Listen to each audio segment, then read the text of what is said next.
A partir de hoy, vamos a comenzar a ver Romanos capítulo 3, versículos 1 y 2. La ventaja de ser judío denominé este mensaje. Como introducción, déjeme contarle que si usted alguna vez escuchó este clásico de Hans Christian Andersen, probablemente nunca más se lo olvidó. Érase una vez un rey que amaba las joyas finas y la ropa delicada. Muy a menudo se lo veía desfilando por el pueblo con sus vestiduras de última moda. Sombreros, pantalones, túnicas, capas y camisas exclusivas que calzaban a medida para resaltar su figura. Un día, varios filósofos vinieron a visitarlo. En realidad, eran estafadores. Decían que podían hacer ropa más exquisita y fina que cualquier traje que el rey poseyera en su amplio vestuario. Se ofrecieron a confeccionarle un traje especial solo para él. El rey estaba intrigado con la idea de que los únicos que podían ver el material empleado eran los de puro corazón y los sabios. Si uno no era sabio o puro de corazón, no podía apreciar la belleza de las nuevas vestiduras del rey. El rey, con deleite, los aceptó para que le cosieran nuevas ropas, cualquiera sea el precio. No importaba. Estos hombres astutos se sentaron frente a unas canastas vacías y simulaban estar tejiendo. En breve, uno de los líderes políticos fue enviado por el rey para observar el progreso de los tejedores. El líder notó que no había nada en las canastas, ni hilo ni carreteles, absolutamente nada. Se frotó los ojos, pero todo seguía estando vacío. Para no quedar como un impuro o necio, regresó al rey y le dijo que las vestiduras que se estaban haciendo eran absolutamente hermosas. En ese momento, los tejedores demandaron más dinero. Luego, el rey se comenzó a impacientar y envió a otro de sus camaradas a observar el progreso del trabajo. Este tampoco vio nada, pero no quería ser acusado de ser impuro o necio. Así que también regresó al rey y le dijo que esta ropa iba a dar que hablar en el reino. Finalmente el rey decidió ir en persona y al llegar tampoco vio nada. Él no quería pasar como necio o impuro, así que anunció que la ropa era magnífica. Luego le dio a los tejedores medallas y más dinero. Finalmente llegó el día del gran desfile. Los astutos tejedores hicieron todos los movimientos necesarios para vestir al rey con las nuevas ropas y luego se fueron del poblado. Mientras tanto, el rey estaba desfilando absolutamente desnudo. Todo el reino aclamaba las nuevas ropas, ya que nadie quería pasar por necio. Este desfile ridículo continuó hasta el momento en que un niño, en medio de la multitud de espectadores, dijo así: «Mamá, el rey no tiene ropas». En un instante, todos conocieron la verdad. La inocencia de un niño pequeño que no sabía nada de lo que supuestamente tenía que saber desenmascaró la hipocresía de una nación entera. En una breve frase, él reveló lo que todos los demás simulaban, incluyendo al rey. Hasta ahora, en nuestro estudio de los primeros 2 capítulos de Romanos, el apóstol Pablo ha hecho el rol de un mensajero sin pretensiones. Él reveló la desnudez del incrédulo, reveló que las manos de los hombres no pueden hacer ropa que cubran la desnudez de sus corazones pecaminosos. A pesar de todos los rituales y ceremonias, las canastas de la religión en todo el mundo están vacías. Esta pretende cubrir el corazón humano de manera muy delicada, pero en realidad deja a la persona expuesta a la desnudez ante el único y verdadero Dios al cual tendrán que rendir cuentas. En el capítulo 1, Pablo ha expuesto la culpa del hombre incrédulo e inmoral que ha ignorado la creación. En el capítulo 2, él expuso al hombre moral que ha ignorado su conciencia. Ha expuesto que ambas categorías de personas no tienen excusa. Él escribe en Romanos capítulo 1, versículo 20, de modo que no tienen excusa. Y luego en el capítulo 2, versículo 1, dice así: por lo cual eres inexcusable, oh hombre. En la última parte del capítulo 2, Pablo expone la culpa del hombre religioso que habla verdad, pero no la vive. El hombre que enseña moralidad, pero oculta los pensamientos inmorales de su mente y corazón. Pablo comienza dirigiéndose exclusivamente a los judíos, por así llamarlo, el epítome o el resumen de lo moral, del buen juicio, de la pasión por la ley de Dios. Y en el último párrafo del capítulo 2, Pablo expone al judío que tiene tanta necesidad de una vestidura espiritual como el gentil incrédulo. Esto debe de haber sido muy impactante para el judío del primer siglo, tan impactante como cuando ese rey descubrió la verdad, que estaba desnudo. Ese rey no estaba vestido de ropas exquisitas, exóticas y caras, estaba absolutamente descubierto. Si alguien sentía que tenía el derecho de ir al cielo, ese era el judío. Ellos eran hijos de Abraham, eran el pueblo escogido por Dios, eran los que habían recibido los pactos de parte de Dios. No obstante, Pablo les dice, en efecto, nada de eso es suficiente para cubrir sus pecados. Ustedes siguen estando desnudos, expuestos ante un Dios santo. El escritor de Hebreos dijo de esta manera en el capítulo 4, versículo 13. Si usted lo tiene, lo podemos leer juntos. La Biblia dice de esta manera: y no hay cosa creada que no sea manifiesta en su presencia. Antes bien, todas las cosas están desnudas y abiertas a los ojos de aquel a quien tenemos que dar cuenta. Ninguna raza ni grupo étnico en la tierra tiene ventaja delante de Dios. Hijos de Abraham o no, nadie tiene contactos a los que pueda apelar para escapar de la mirada de Dios, ni el gentil ni el judío. Ahora, en los últimos 3 versículos, Pablo ha anticipado y respondido preguntas y objeciones a su audiencia. Bajo la superintendencia del Espíritu Santo, Pablo ha anticipado la próxima objeción que saldría de sus labios y les dice: ¿qué ventaja tiene, pues, el judío? En Romanos, capítulo 3, versículo 1, él anticipa la objeción de los judíos y le dice de esta manera: ¿qué ventaja tiene, pues, el judío? ¿O de qué aprovecha la circuncisión? En otras palabras, Pablo, si lo que estás diciendo es verdad, ¿a quién le importa el templo? ¿Qué diferencia hay en ser hijo de Abraham o no? ¿Y qué hacemos con el sistema de sacrificios, la ley y el rito de la circuncisión? ¿Para qué nos vamos a molestar en mantener nuestro linaje? ¿Para qué aguantar estar aislados del mundo? ¿Para qué molestarnos en guardar la dieta y un día de reposo? ¿Para qué sufrir el no ser comprendido por los demás?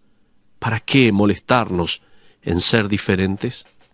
Ellos estaban diciendo: danos una buena razón por la cual debamos permanecer judíos. Nos has sacado todo lo que pensábamos que nos hacía únicos y especiales. ¿Qué ventaja tiene entonces ser un judío circuncidado si esas cosas no son una garantía para ir al cielo? Para eso lo dejamos todo y nos vamos a vivir como el resto del mundo pagano. ¿Para qué molestarnos?, habrán pensado los judíos. El pueblo judío podía mirar hacia atrás y ver un sufrimiento increíble. Vivieron una vida sumamente difícil, más difícil que cualquier otra raza en el mundo. Sufrieron por siglos la persecución, cautividad, humillación, esclavitud y el juicio. Los judíos pasaron 400 años en Egipto solos, a donde sirvieron como esclavos, maltratados y pobres, hasta que Dios los rescató y liberó. Y hasta después de su escape de Egipto, se quedaron vagando por el desierto por 40 años, hasta que la generación incrédula murió. Luego, después de haber entrado en la tierra prometida, tuvieron que pelear por cada centímetro de tierra y también debieron protegerla. Varios centenares de años después, fueron divididos por una guerra civil. La nación se dividió en 2 reinos, el reino del norte y el reino del sur. La desobediencia del reino del norte trajo como consecuencia juicio, y Dios trajo al reino asirio contra ellos. El idólatra reino del sur fue destrozado por el reino de Babilonia. Con Jerusalén destruida, el pueblo casi se esfuma de su tierra. Eventualmente los judíos pudieron regresar y bajo el liderazgo de Nehemías y Esdras reconstruyeron Jerusalén. Pero mientras con una mano sostenían las herramientas, con la otra sostenían la espada, ya que estaban bajo amenazas varias. Después de no mucho tiempo, Grecia conquistó la tierra judía. Antíoco Epífanes, una figura del anticristo, profanó el templo al sacrificar un cerdo en el altar sagrado y luego asesinó a los sacerdotes. Más adelante, bajo dominio romano, los judíos continuaron su peregrinar de dificultades, dolor y sufrimiento. Cientos y cientos de judíos que se rebelaron contra Roma fueron asesinados, generalmente por medio de la crucifixión. Bajo Herodes el Grande, cientos de bebés judíos fueron asesinados a causa de su paranoia y su celo corrupto, después de haber escuchado que un bebé que había nacido como el rey de los judíos estaba allí. La nación lloraba amargamente la matanza de tantos niños. Finalmente, el general romano Tito Vespasiano, bajo las órdenes del César, destruyó Jerusalén. Roma estaba cansada de los judíos. A esta altura, los orígenes de la religión judía se tergiversaron con malicia. Se decía que los judíos descendían de una compañía de leprosos enviados por el rey de Egipto para trabajar en las construcciones de Egipto y que un hombre llamado Moisés lideró esta banda de leprosos al desierto de Palestina. Se decía que ellos adoraban la cabeza de un burro porque en el desierto los burros los guiaban a una fuente de agua cuando se estaban por morir de sed.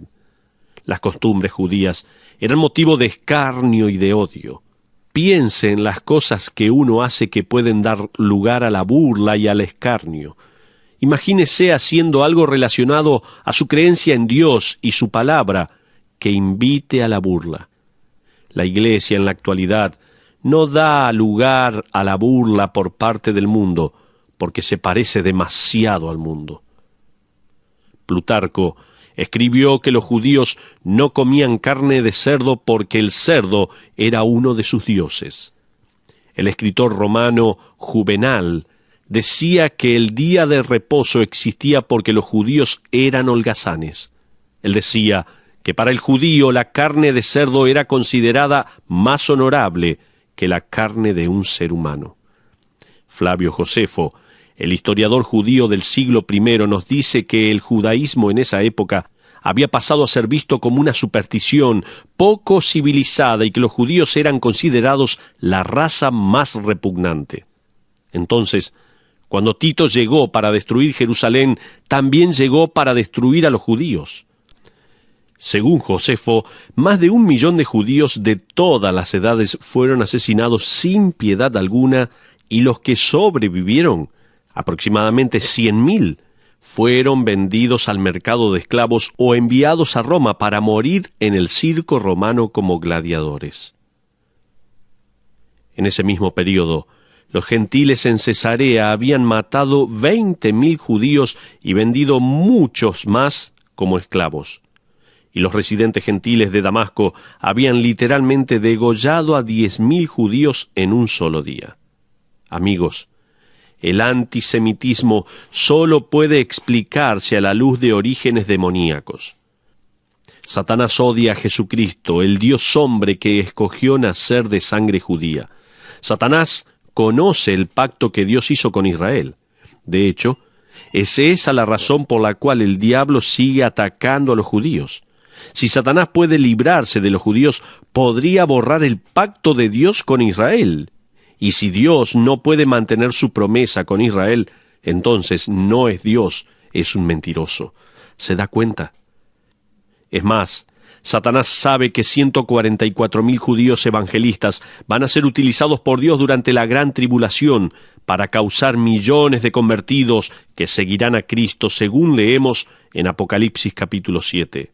Él conoce el pacto con los judíos en el que se le restaura a su tierra y a la ciudad de Jerusalén, que será el centro del reino de Dios en la tierra, según leemos en Apocalipsis capítulo 21. Entonces, desde un comienzo Satanás ha lanzado sus esquemas diabólicos, su odio contra los judíos, y va a continuar hasta que haga una guerra final con Israel según Apocalipsis capítulo 20, y será vencido y arrojado al lago de fuego. Uno no puede explicar el odio a los judíos de no ser por el diablo mismo y su odio hacia los judíos. Los judíos en algunas ocasiones sufrieron a causa de su terquedad y deseo de independizarse. En el año 115 antes de Cristo, los judíos se rebelaron contra Roma. Al haber fracasado, el emperador Adrián destruyó 985 poblados en Palestina y mató al menos 600.000 judíos. Habían tantos judíos disponibles como esclavos que su precio era el mismo que el de un caballo. 200 años después, el emperador romano formuló un código penal que declaraba a los judíos como una raza inferior de seres humanos. Desde luego, se trata de una idea demoníaca que penetró en Europa y permaneció por más de 1000 años. En el siglo XIII, los judíos fueron expulsados de Francia. En el siglo XV, se exiliaron en España. Durante la Revolución Francesa, miles de judíos fueron asesinados. Y luego, en el año 1818, miles fueron masacrados en Ucrania. En los años 40, Adolfo Hitler, inspirado por el diablo, buscó exterminar toda sangre judía en Europa. El odio de Hitler hacia Cristo y la cruz, el cual lo vemos en la esvástica, que es una cruz rota en ambos extremos, lo llevó a hacer lo que Satanás anhela hacer en la tierra y va a continuar haciendo hasta que Cristo lo arroje al infierno para siempre, que es borrar a los judíos de la faz de la tierra. Un historiador registra que las tropas de Hitler, al marchar juntas, solían cantar de esta manera, escuche: afilen los cuchillos en el pavimento, háganlos penetrar en la carne y hueso de los judíos, y que la sangre brote libremente. Eso es lo que cantaba el ejército, aquellas tropas mientras marchaban. El régimen de Hitler aniquiló a unos 6 millones de judíos. Estuve en el Museo del Holocausto y no podía creer lo que veía en mis ojos. Aún así, hasta el día de hoy los judíos que regresaron a la tierra de sus ancestros aparecen en las noticias cada día peleando por su tierra. Desde un punto de vista exclusivamente histórico, los judíos fueron tratados más cruelmente que ningún otro grupo étnico en la historia de la humanidad. Las páginas de los libros de historia están manchadas con la sangre de los judíos.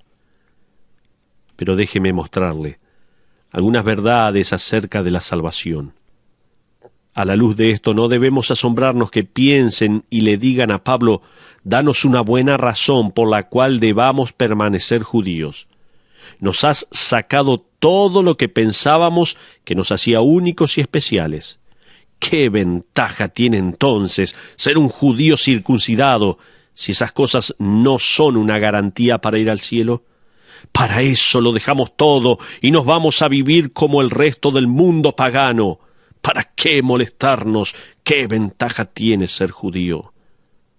Ellos estaban diciendo: no tenemos seguridad a nivel social, no tenemos seguridad a nivel político, no tenemos seguridad física, y ahora nos dicen que no tenemos seguridad espiritual.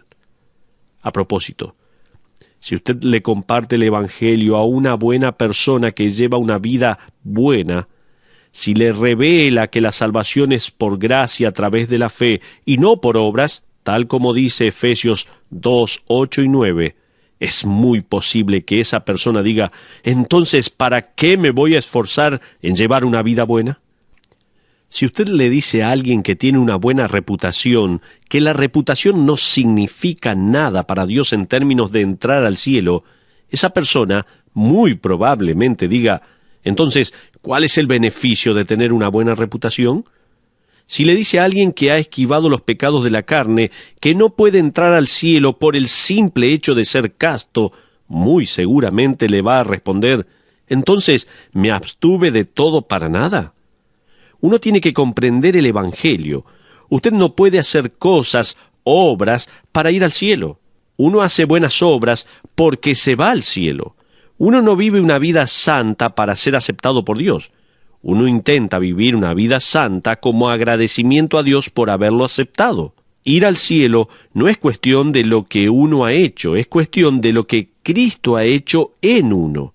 Lo que importa no es quién es uno, sino quién es Cristo para usted. Uno no se salva por ser bueno, lo cual significa que no pierde la salvación por ser malo. Entonces, alguien va a decir, ¿para qué voy a molestarme en ser bueno entonces? Pablo va a tratar con esa objeción más adelante, pero por ahora, permítame decirle que el ser piadoso es una evidencia de pertenecer a Dios. La seguridad espiritual del judío no era el estar relacionado con Abraham. Pablo va a continuar trabajando y mostrando que estar relacionado con Cristo es lo que trae seguridad espiritual. Entonces, el judío pregunta, ¿qué ventaja tiene pues el judío o de qué aprovecha la circuncisión? Escuche, al judío se le confió la palabra de Dios. La respuesta de Pablo va a sorprender a los judíos. Ellos esperaban que le dijera que no aprovecha para nada, no sirve para nada. Ellos estaban esperando esa respuesta. En vez de decir eso, en el capítulo 3, versículo 2, leemos de esta manera. Dice, mucho, en todas maneras.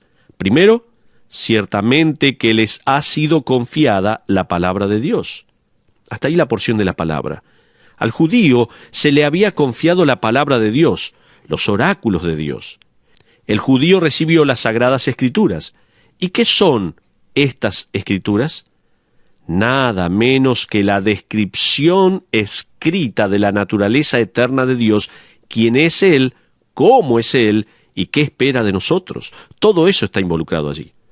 La nación judía recibió el registro infalible e inspirado de la naturaleza y propósito de la humanidad. ¿Quiénes somos? ¿De dónde venimos? ¿Cómo nos perdimos? ¿Y cómo salvarnos? ¡Qué bendición increíble es esta! La nación judía, desde Moisés en el monte Sinaí a los profetas, al mismo Cristo y luego a los apóstoles, el judío tuvo el honor de haber recibido la mismísima palabra de Dios. Ellos eran mayordomos de la palabra de Dios. Ahora, Pablo ya ha dicho en el capítulo 2 que tener una copia de la ley o la Biblia no lo hace a uno salvo, no lo hace un hijo de Dios. Sin embargo, el tener una copia de la Biblia es un privilegio y una bendición. Pablo dice en Romanos capítulo 3, versículo 2, no se olviden, Dios escogió dar su revelación por medio de ustedes, la nación judía. Me pregunto, ¿nunca vino a alguien y le dio algo para que usted se lo cuide? Usted no era el dueño, pero le pidieron que se lo cuide o vigile. Me acuerdo haber leído la historia de Thomas Edison, cuando estaba trabajando para mejorar la primer bombilla incandescente. Él la terminó y se la dio a un joven asistente de su laboratorio. El joven tenía que llevarla a la cámara de vacío que había en el segundo piso. Con mucho cuidado comenzó a subir las escaleras, escalón a escalón, paso a paso, y cuando estaba por llegar arriba, se le cayó de las manos. La lámpara estalló en 1000 pedazos. Todo el equipo tenía que gastar unas 24 horas más para hacer una nueva. Cuando terminaron, para sorpresa de todos, Edison le dio la nueva lamparita al mismo joven. Imagínese este tipo de gracia, bondad, amabilidad y paciencia, imagíneselo. Imagínese a Dios dándole a la humanidad la luz de su infalible, inmutable y eterna palabra. ¡Qué privilegio increíble! Y Pablo en Romanos 3 le dice al judío, escuchen todos los privilegios que tienen, ninguno puede igualar al de recibir y compartir con el resto del mundo la palabra de Dios. Le pregunto ahora a usted, ¿tiene usted un ejemplar de la Biblia? ¿Se da cuenta del privilegio de tener una en su propio idioma cuando millones de personas en la actualidad no tienen ni siquiera un versículo en su lengua? ¿Qué va a hacer con su Biblia este año? ¿Qué va a hacer con ella mañana? ¿Es un adorno en la mesa del living o es su manual de vida?